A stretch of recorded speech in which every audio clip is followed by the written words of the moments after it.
I'm Sienna. I'm the kid. I'm Sarah. I'm the mom. This is Queer Kid Straight Mom. Let's talk.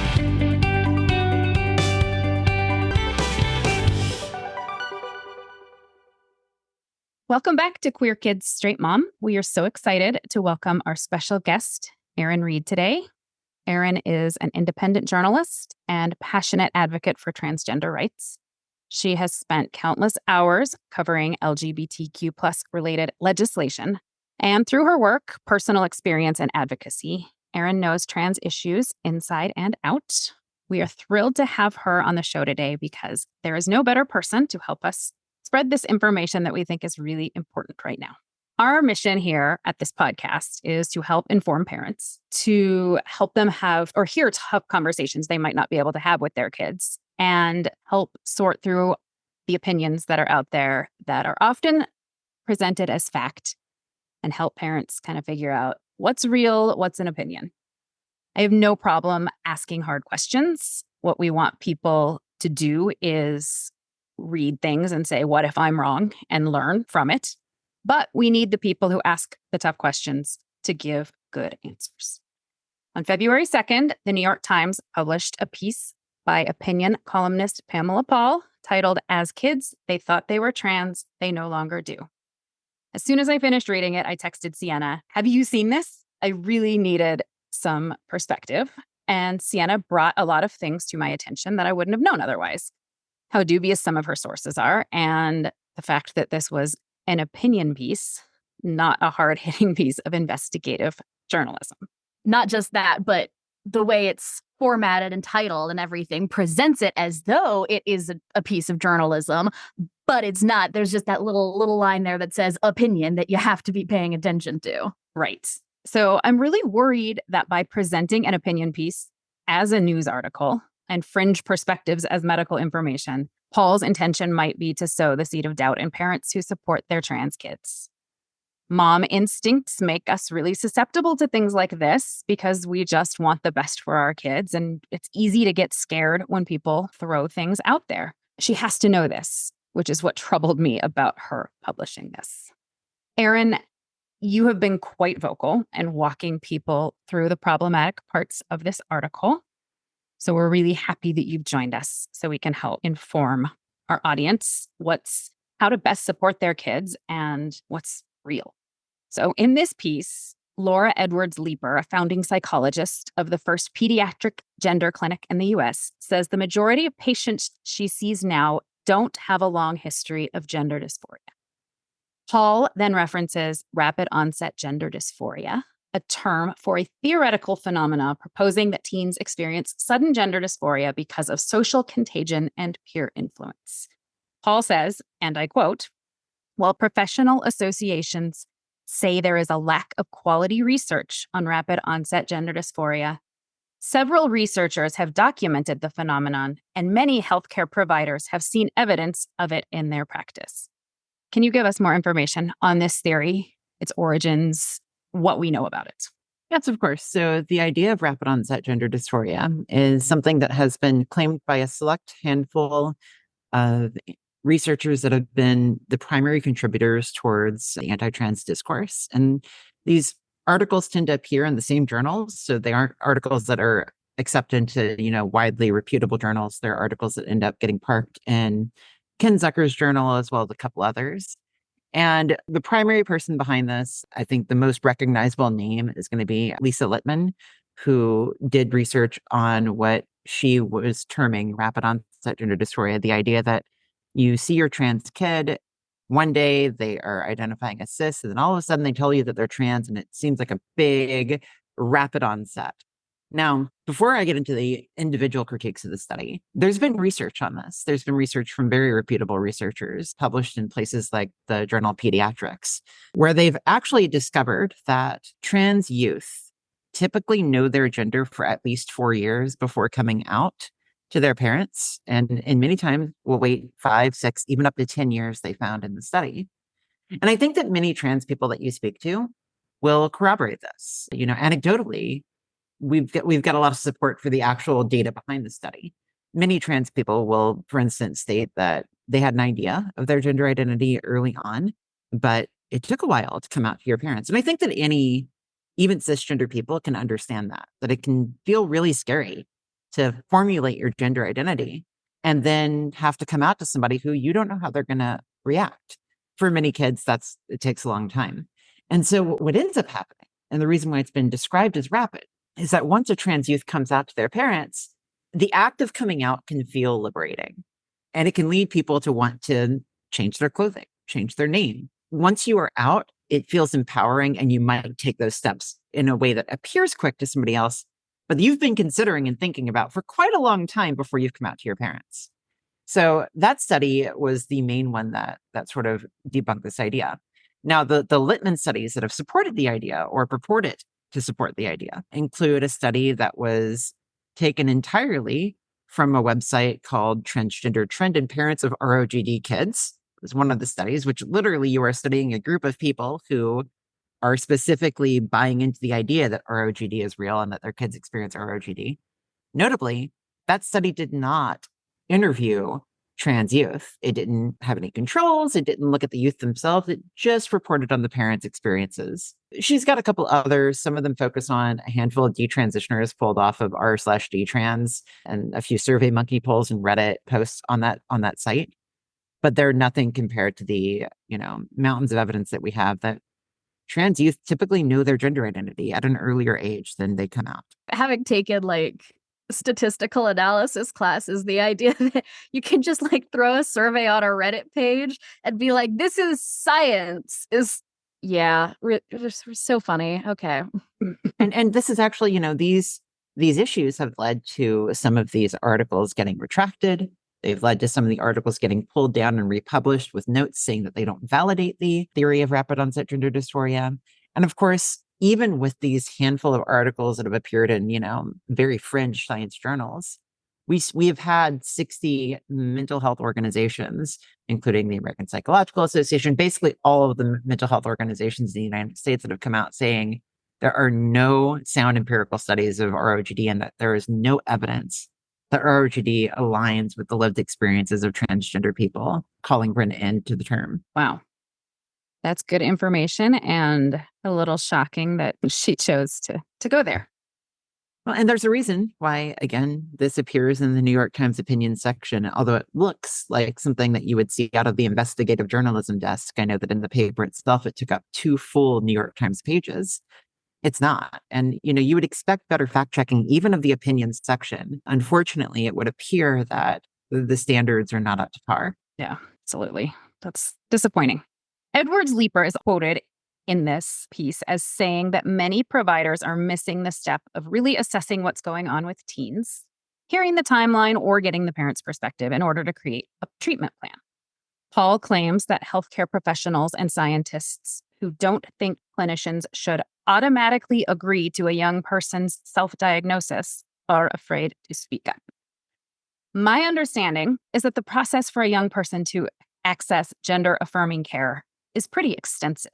There's no automatically agreeing. Obviously, there are doctors who don't always follow best practices, but it's not just, oh, okay, let's go. Can you help walk us through what are best practices? Of course.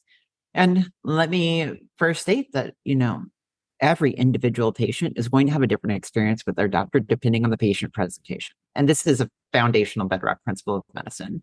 You might treat a patient who is 13 years old and going through puberty immediately, who has also exhibited severe signs of gender dysphoria differently than you will treat a 7-year-old who does not need medical transition, who just wants to try out a new name. And, people present differently and at different times. Now, there is one thing that I can say as somebody that has interviewed, must be at least hundreds of parents of trans kids at this point. And one of the most common things that I hear is not that, oh, it was so easy to get gender affirming care. I walked right in and all of a sudden I was on hormone therapy and had an appointment for surgery. That's not at all the experience of the vast amount of trans parents that I speak to. Instead, what we tend to find is that wait lists are long, and they tend to be growing longer right now, given the fact that many states have banned care. And so parents have to go across state lines to get that care now. Mental health assessments are something that often take a long time to get and to go through with and to go forward with. We know that at several of the hospitals, there are 12-month to 18-month waiting times just to get that mental health assessment done. And so it takes a long time for many trans youth. But secondarily, it taking a long time is kind of a function of how transition for youth works. We see, for instance, if a trans youth presents at 8, 9, 10, 11 years old, it might be a while until they're ready to start something like puberty blockers, simply because they will not experience puberty for 2 to 4 years. And so in that time, you can assess the youth, you can talk to the youth, you can get the youth psychological care, you can explore gender identity in a very safe way. You can see if a name is something that alleviates dysphoria, if a change in clothing, a haircut, very harmless things that, help with self-actualization of a trans youth. And then the whole reason why puberty blockers exist specifically are to give the trans youth more time. It's to allow for more assessment, more time, more speaking, and the ability of clinicians and a care team to determine what's best for the trans youth. If there's one thing that I have learned, it is that parents in states, especially in states where care tends to be targeted right now, have a history. Like many of them, I've spoken to them, they keep a folder of all of the appointments that they've been to, of all of the diagnoses that they got, of all of the mental health assessments that they got, specifically so that if it ever comes up to where they are questioned, they've got, all this information that they can show that due diligence was done. And so, the process for trans youth, again, it's going to be different based on each person. For instance, as a physician, you might treat a person who is suicidal and 14 years old, who has been going through puberty and who has been closeted for a long time differently than you're going to treat a younger trans patient. But even for that patient, most of the time, you'll just see puberty blockers that are done in order to buy a little bit more time. I think in the end, ultimately, and this is something else that needs to be discussed, is that even if a trans youth does progress to puberty blockers or hormone therapy, these aren't things that have an overnight effect. You don't take testosterone and suddenly grow a full beard, a bald head, and suddenly you got huge muscles. That's not how it works. Same with estrogen. You're not going to take a single estrogen pill and then bam, all of a sudden like feminized or something like that. That's not how it works either. These things take time. They're biological processes that take just as long as puberty does. And so even while you're on the medication, if there is ever a point at which you are not happy with what is happening and it is worsening your condition and you are feeling dysphoric and you are feeling like it is not right for you, you can withdraw from medication. And this is something that every clinician that I know follows very close. And I think that it's important to realize that care is done very carefully for trans youth. Absolutely. Yeah. I thought that was very misleading to imply that doctors that don't encourage parents to just like do something immediately are somehow like shunned in the field, because that is that is not my experience at all, especially with trans youth. Yeah. Kind of related to what you just said, Paul, in this article, talks about these irreversible effects of hormone therapy. What effects do you know are irreversible and with what frequency? How common is it that you could stop taking it and not be able to go back? Of course. And so whenever it comes to reversibility, many things are reversible. Things like hair growth, for instance, is reversible. Electrolysis and laser hair removal are how many trans women remove hair growth. We see effects such as body fat redistribution or muscular changes. Those are also very quickly reversed, as many people who have been forced off medication can talk about. It can take a little while, but it is reversible. Even things that they claim to be irreversible are coming under question. Things like, for instance, the claim that HRT makes you infertile. We know that many transgender men can take a break off of testosterone and become pregnant. We know that many transgender women have also been able to have kids. And so in this same vein, concerns about infertility can also be reversible in many cases. And even in cases where you start at an early age, there are ways that you can address infertility. There are steps that you can take that can actually allow you to still have a kid in the future. Things like sperm donation, egg banking, and more. And so these are all things like reproductive counseling is part of the diagnostic workup and part of the treatment plan for trans youth. If this is something that, that seems to be a major concern. And so, there are a few things that perhaps might be a little bit harder to reverse. Breast growth might require, for instance, breast reduction surgery. And if you have chest masculinization surgery, that's something that would be more difficult to bring back through plastic surgery. But again, these are decisions that are often held off until very, very late, mainly in adulthood. Thank you. Yeah, and I mean, in my experience also, like I think I had a pretty easy time starting testosterone. It was just a couple of doctors because, I'm 21. I make decisions. So relatively speaking, I think I had a much easier time with medical transition than a lot of people. And even then, it was like hammered home, like you might not be able to have kids. Some of these changes are going to be very hard to reverse. Like it was very, very important part of the kind of pre-counseling process. Again, even from a doctor who was, relatively like liberal in terms of her willingness to prescribe me testosterone. So yeah, it's no one's just like, this is a magical pill that will not have any side consequences whatsoever. Right. And even, for adults, we get informed consent forms that very, very clearly detail all of the effects, as well as which ones are reversible, which ones are not reversible. And again, they act in an abundance of caution because even many of the things that they say could be irreversible often are things that you can work, backwards for. The other thing that I'll say is that, again, this isn't an on or off switch. This is something that takes time. And you can always, and this is something that I think has always been stressed, you can always pull back. If you are not happy with what you're seeing, you can always pull back. By the time you get to surgery, if that is something that you want as a trans person, and again, not every trans person wants that. In fact, I would even wager to say that most trans people probably do not have access to surgery. But if you do want surgery, the hoops that you generally have to jump through in order to get it make it so that only those who truly, truly have given it a lot of thought can obtain it. It is fascinating to me how the narrative is either that transgender people are, villains plotting to like infiltrate bathrooms or victims of some medical malpractice that they don't know what's happening when they decide to transition. And it's like somebody's pulled the wool over their eyes, which is inaccurate. And it also just seems insulting.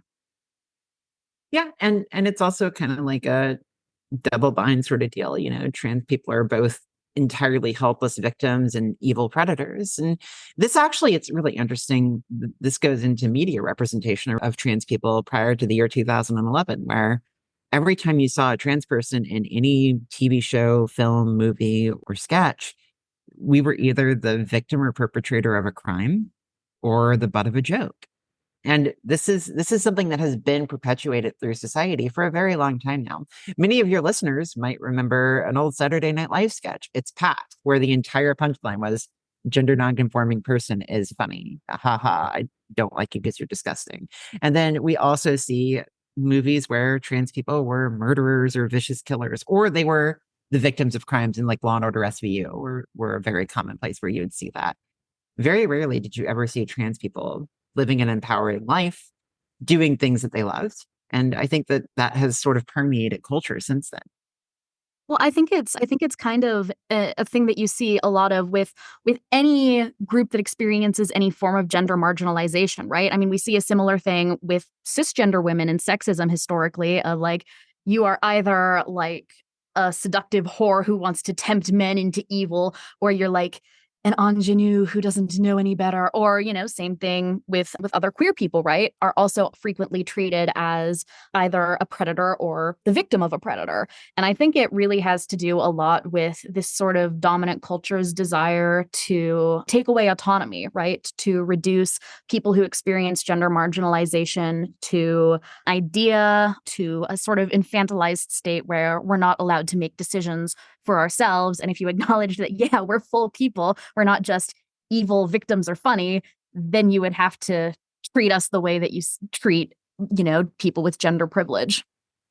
Absolutely. And I think that that's a very good note. And one thing to just definitely maintain is that these issues are not limited to trans people. These issues have intersectionality. They broaden beyond us. They broaden to LGBTQ people at large. They broaden to cisgender women, especially gender nonconforming cisgender women. We see, for instance, the way that bathroom laws impact cisgender women with short hair, who there are probably more news stories. If you Google, bathroom trans, there are probably more news stories about cisgender women who have been kicked out of bathrooms than there are trans women, because this is how these laws end up targeting. Because there are so few of us, the most people that are going to get targeted by these laws are going to end up being cisgender as well. And so this impacts, for instance, Black women as well, who tend to have different gendered expectations placed on their bodies and different ways in which they are perceived. And these are all things to consider whenever we analyze the impact of anti-trans legislation. Definitely. I got into a brief exchange on, I still call it Twitter, this morning with somebody who was talking about bathroom bills. And it was a woman, was like, what has happened? All of these rights that we've been fighting for. And I was like, I don't know. It seems pretty consistent to me. What we were fighting for is you don't discriminate against people based on sex. There is no what has happened to what we've been fighting for. This is what we've been fighting for. Well, absolutely. And in fact, some of the people who are of the sort of trans exclusionary branch of RADFEM they've literally said that, cisgender, gender nonconforming women are acceptable losses in this fight. They are the discrimination that they'll receive in the bathroom is just too bad. You're making yourself a target. And I don't see anything feminist about that. I don't see anything progressive about that at all. Right. It really demonstrates how all of this, like all transphobia, is fundamentally about, it's the same discrimination that cis women have been fighting against. And that's the really horrible part, I think, about trans exclusionary radical feminists, is that it's like you missed it. You missed the point. We're in this fight together. And I think most people recognize that. I think there are certain branches that don't, but I think most people recognize that. There's so many tangents we can go off on. So much to talk Absolutely. about.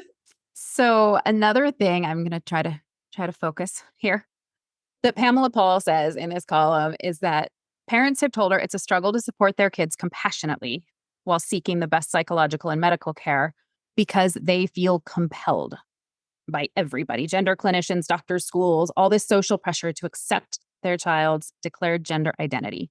And they felt like it would tear their family apart if they didn't unquestioningly support social transition and medical treatments.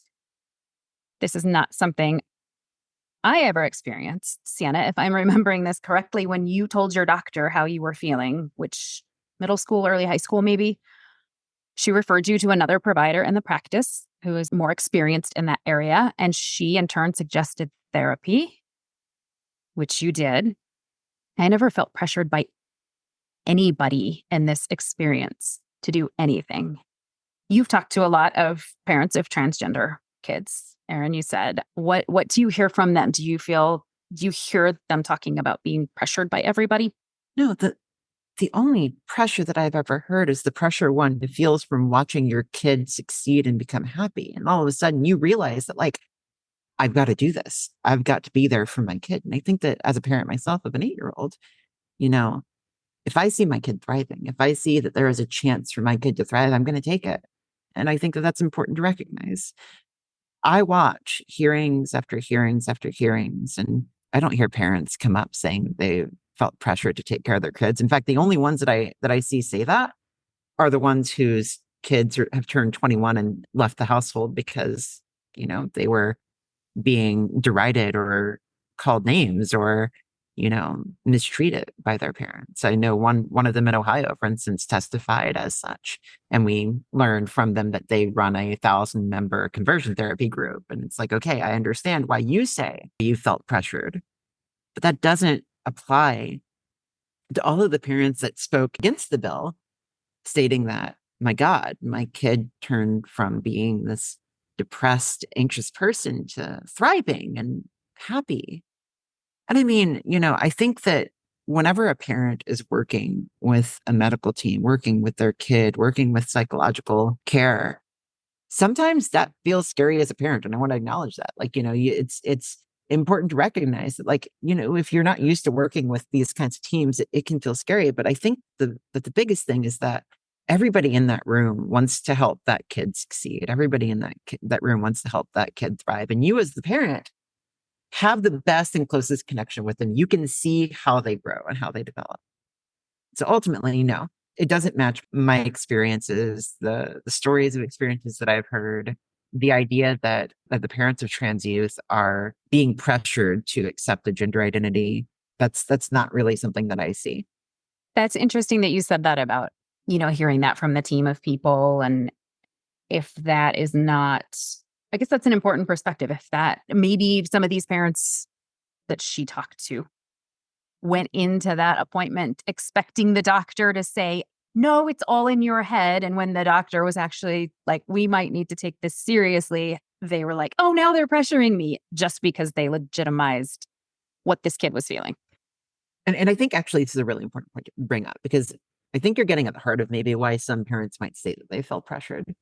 If you go in to these sort of appointments with a preconception in mind, with a predetermined goal in mind, and suddenly if you learn that your kid does not meet that predetermined goal, like, you as a parent might have things that you need to work through as well. We've spoken already in this interview here about how even we as trans people have to work through the way in which we've been depicted in the media in the past.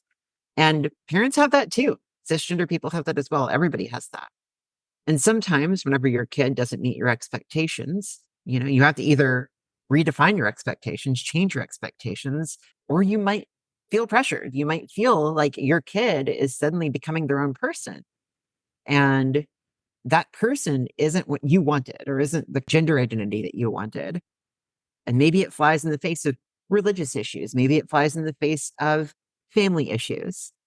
But I don't think either of those two things should take precedence over the healthcare of your kid and the happiness of your kid and the fully formed ability of a kid to be self-actualized and to grow up into their own person. Absolutely. On that kind of note about kids' mental health and being able to grow into their person, there's a lot of research on gender affirming care and possibly lowering the risk of suicide. Pamela Paul says that all the studies showing these associations have flaws or have been deemed not conclusive. I know you've done your research. What's the deal with this claim? Yeah, so there are, God, at this point, must be 50 to 60 studies out there that point to either improvements in mental health, improvements in anxiety, improvements in suicidality, body image improvements, and more. And these go along with what we've seen from the actual clinicians. It goes along with the low regret rates for trans care. It goes along with the individual stories that we hear. And yet they cannot produce a study that effectively shows that trans care is harmful, that effectively shows that trans care increases suicide rates, increases depression, because that's not what it does. And we, I think, can be very confident of that at this point. If that existed, we would have seen that by now, but we haven't. And there's a good reason for that. Whenever we look at, I would advise going to, and I think I linked this in the article, but you can go to Cornell University and there's actually a page called What We Know. And it's specifically designed to combat this idea that there is no studies out there, that there's no information out there. There's lots. And there's a reason why the WPATH guide is, hundreds of pages long. They base this off of evidence. And then the second thing that I'll say is that, we've seen it in the hearings where somebody questioned one of the doctors in South Carolina and asked, if you've got so many studies, where are they? And he literally brought them with him. He brought out this giant binder. It was like a comically large binder. And the representative just shut up. He didn't have anything to say. I think that the information is there for all the people who want to find it. I think the information is well known by the gender clinicians and by the top research universities out there. And at this point, it's starting to feel a little bit like climate change denial. It's starting to feel a little bit like anti-vaxxer type research, in that, yeah, every single study that exists on Earth has a limitations section. That does not mean that trans care isn't life-saving. It doesn't mean that trans care doesn't have evidence behind it. Yeah, it comes across a little like projection, like, we don't have any good research, so we're going to say your research isn't good. Absolutely. Absolutely. That's a strategy I feel like I've seen on a lot of topics, is that sort of, well, if we just make people believe that all research is flawed, then we can tell them that ours is as good as theirs, because nobody's is perfect. Well, and in fact, we've seen sort of a corollary of that in some of the court cases where in Montana, there was a hearing on the gender affirming care ban there. And the judge literally said, it's like, we find that the quality of evidence for trans care, for gender affirming care, is the same as any other pediatric care. It's good. It's good. There's good evidence behind it. But what the judges in Arkansas and Montana said is that they're not holding themselves to the same standard whenever they talk about the risks of care. That, there is no good evidence that this care is highly risky or any more risky than any other care. And yet they don't hold themselves to that standard. They don't look for evidence or for studies that show that care is risky. They overblow the risk. They underplay the evidence behind the care, and they just go from there. It's the thing you do in debate, right? Where you're like, oh, this person brought up a piece of evidence and I definitely don't have any evidence against it. Your sample size is too small. Judge, their sample size is too small. Disregard their entire argument. Meanwhile, you've got like 12 detransitioners, and that is your sample size that you continue to bring from place to place to place to place. It's self-evident at this point. Uh-huh. There's also this claim that the incidence of suicidal thoughts and attempts among teens experiencing gender dysphoria is more complicated because of the high incidence of accompanying conditions like autism spectrum disorder. And I did some reading and found out that there is a higher suicide rate among autistic people than the general public. Do you think there's any validity to saying that these overlaps diminish the risks for transgender kids just because they might coincide with those kids being autistic? Absolutely not. And in fact, for autistic people, there have been studies that specifically have concluded that withholding gender affirming care does not help autistic people at all. And in fact, likely will harm and make issues worse.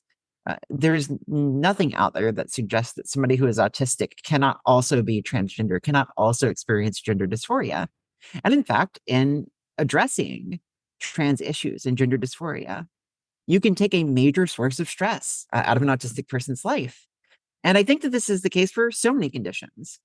There's very similar things have been said about anxiety or depression, that somehow if you have major depression or anxiety, you should be barred from care. And what we tend to find is that for people with major depression or anxiety, gender affirming care can in and of itself address major depression and anxiety. I think that every individual is going to have, again, a unique patient presentation, and every individual has to be treated as an individual by their doctors. And I think that this bedrock principle is something that we've understood for a very long time in the United States, that patient doctor working together is something that should be allowed, and that we should have a relative amount of freedom in order to pursue the best medical care. And for us as individuals, if you're autistic or if you're the parent of an autistic child who is also transgender, that autistic child can also see benefits from gender transition. Which you can speak to, Sienna. Yeah, this is one that makes me really angry as someone who is both trans and autistic. Because, I mean, not only everything you just said, Erin, right? But also it's so very infantilizing and ableist, in my opinion, to say that, oh, because you have this disability, you are incapable of making decisions about your own health care. And actually, it must all be because of your disability. And you just don't know what you're talking about. Like, it's so caught up in so many of the really, really ableist, infantilizing tropes that, we experience on a day-to-day basis. And it's just, yeah, it just makes me very mad. I'm autistic, and I am also capable of interrogating my own emotions and understanding my identity. And those things are not mutually exclusive. And stop using autistic children as like a way of trying to whack people over the head with making them feel bad. Sorry, I'm rambling, but yeah, I have strong feelings about this. Well, and the reason why this gets brought up a lot, it's because autistic people often have a higher incidence of trans identification and such. And the thing is that what it gets hypothesized by those who oppose care is that somehow being autistic causes being trans or something like that. And there's not evidence of that. Instead, it could be the case that being autistic makes trans people more able to express that they are trans people. It makes them more easily able to come out, makes them less constrained around certain issues relating to withholding your gender identity. And so, it does not necessarily mean that being autistic causes you to be trans, and there's no evidence of that. There is evidence, though, that treating gender dysphoria among autistic people alleviates gender dysphoria and causes an improved quality of life. And I think that's, in the end, that's what we're looking for all people, for autistic people, for people with ADHD, for people who have depression, for people that are perfectly happy but struggling with gender dysphoria. I think that we're all looking for an improvement in quality of life. And that's something that most trans people can say that they've received. Right. And frankly, even if being autistic was somehow linked to gender identity in like a really concrete way, like, so you still got a person experiencing gender dysphoria. Like, in the end, you still have to address it. Right. I think it's linked to this idea that like autistic people need to be fixed and cured, which is so icky. So many of the challenges are related to social structures and the way that we're treated by society, not the way our brains work. I don't need to be cured of being autistic, and I should be treated with the medicine that is going to alleviate my co-occurring conditions, right? Absolutely. Seems so simple. Better quality of life. That I feel like that's what we should all want for everybody. So true or false, because this claim is also in there, 8 in 10 cases of childhood gender dysphoria resolve themselves by puberty, and 30% of people on hormone therapy discontinue its use within 4 years. And in my response to Pamela Paul, I think it was this particular paragraph that really drove home the point that this was, like everything else said that it was not a well-researched piece and not fact-checked, but the fact that this made it in there kind of hammered it home. False, unambiguously false, something that has been repeatedly debunked many, many times by many more people than just me. It's one of the oldest statistics used to target trans people and one of the most misleading.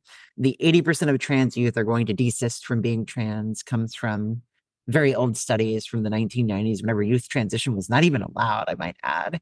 And that 80% number would have been a marketing ploy. It would have been, I can make your kid turn back to cisgender if I put them through conversion therapy. We know that Ken Zucker's clinic in 1996 is where this original 80% number came from. And the trans youth, or the youth that went to that clinic, were not even all trans. The old disorder with trans people or with gender identity was called gender identity disorder. And gender identity disorder encompassed far more than just trans people that identify as another gender.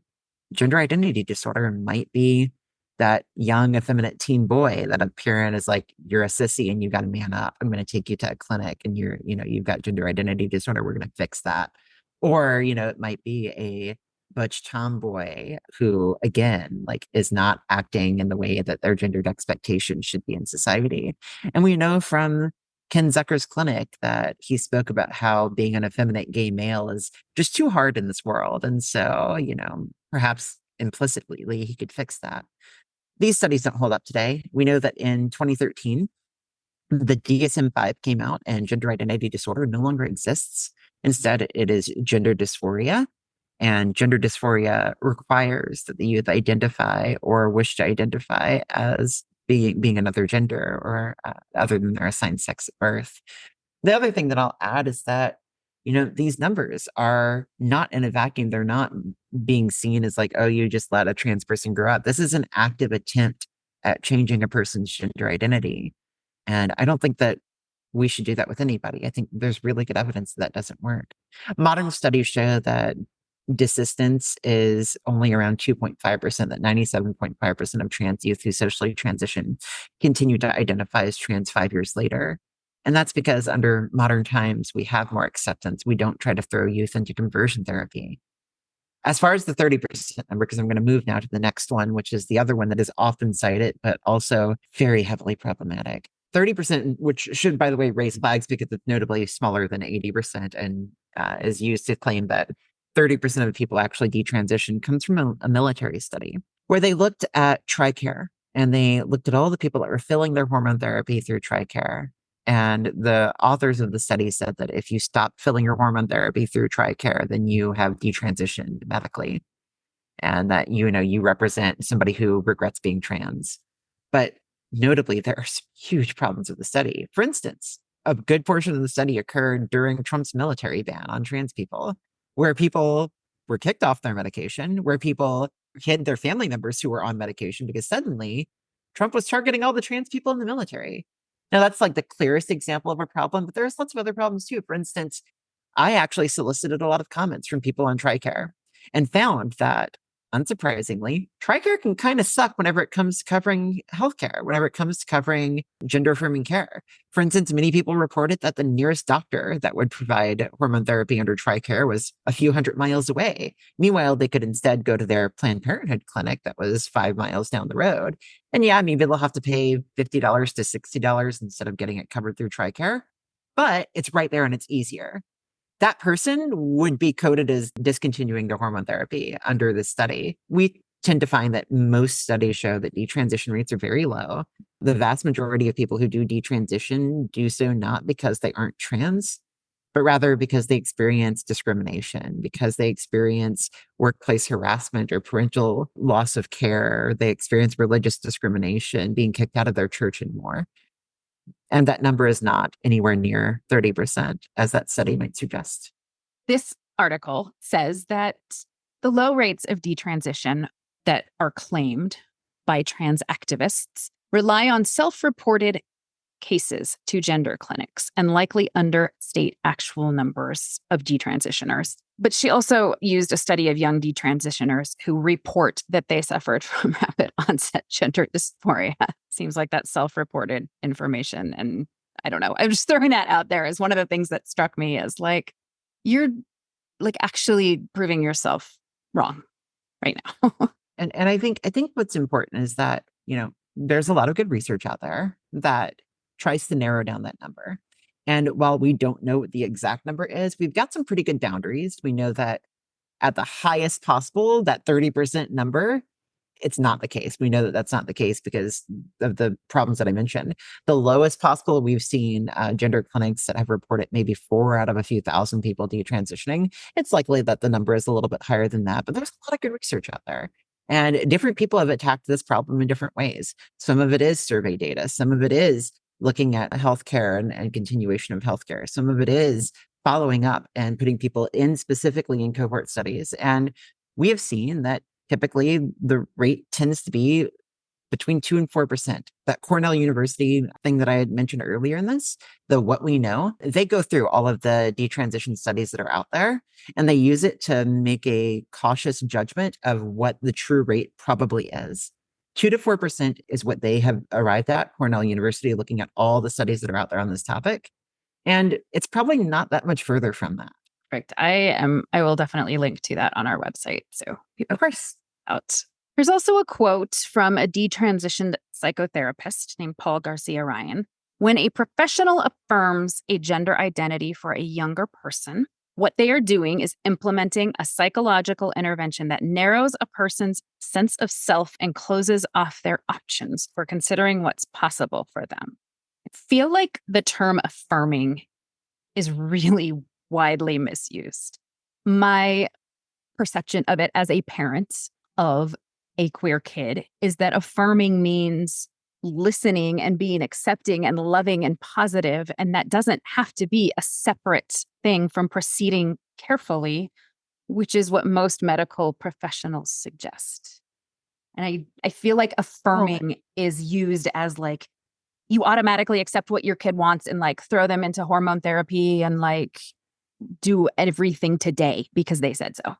And that's not to me what affirming is. I want to be clear. What he's calling for is actually even more than that. What he's calling for is explicitly not using your kid's chosen name. He's asking for you to misgender your kid. He's asking for you to basically tell your kid that them being trans is not an option or is not something that you're going to respect at all. And while we know that acceptance is linked to lower suicidality, is linked to lower depression, is linked to lower anxiety, and while we have so many reports of what acceptance looks like and the impacts that has on the trans youth and the trans teens and the trans adults who seek acceptance in their lives, we also know what conversion therapy does. We know what rejection does. Family rejection is not something that has ever been shown to work. There is not a single study that supports what this person who you just mentioned is proposing. There's nothing that shows that this is a helpful way of treating trans care. And in fact, there's a lot of information on why it is harmful.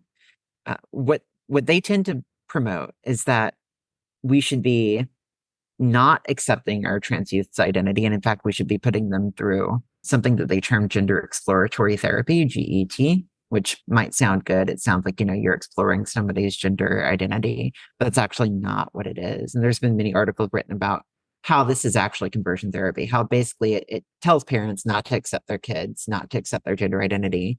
It tells kids that we're going to keep exploring until it's too late, until you're 18 years old. And then they drop you. They have no intention on continuing care with you. It's very similar, in fact, to crisis pregnancy centers, where they keep telling you that you can go get your abortion soon, but actually before you do that, let's explore this other option. Let's explore this other option. Let's explore this other option. Oh, wait, it's too late.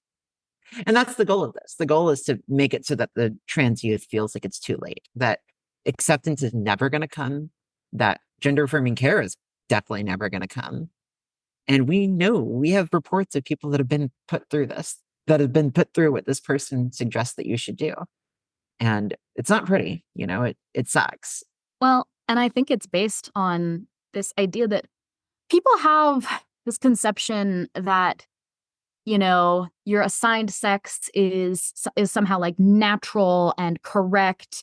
And, the kind of normative dichotomy, right? If something is what's typical, then it's what's right also.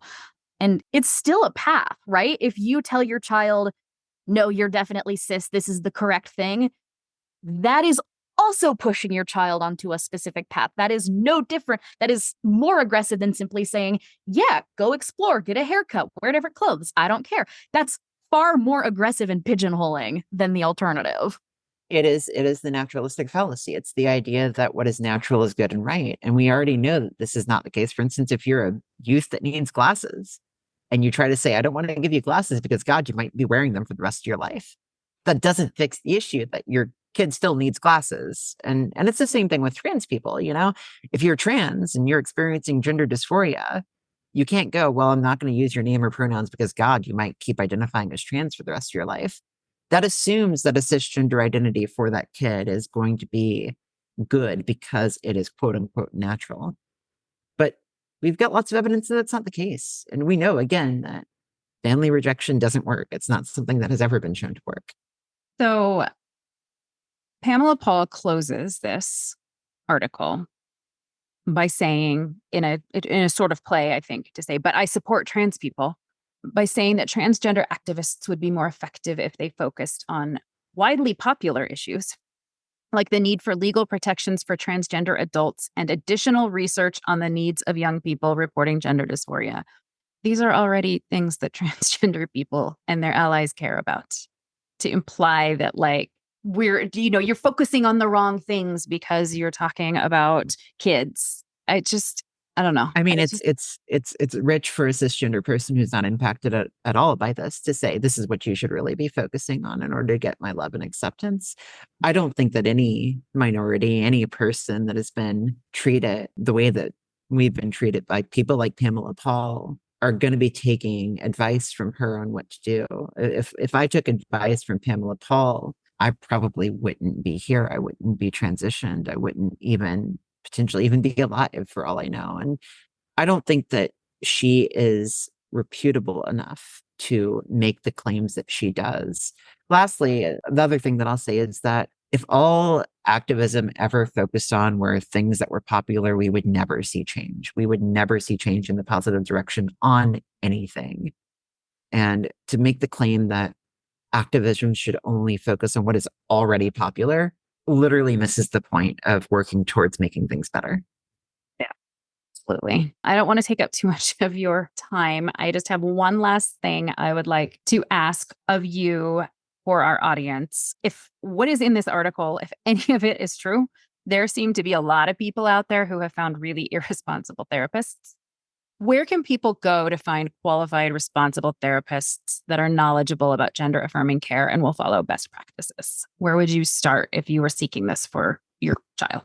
WPATH. There's WPATH as a provider directory. You can go to the WPATH provider directory. You can find somebody who is certified in WPATH care.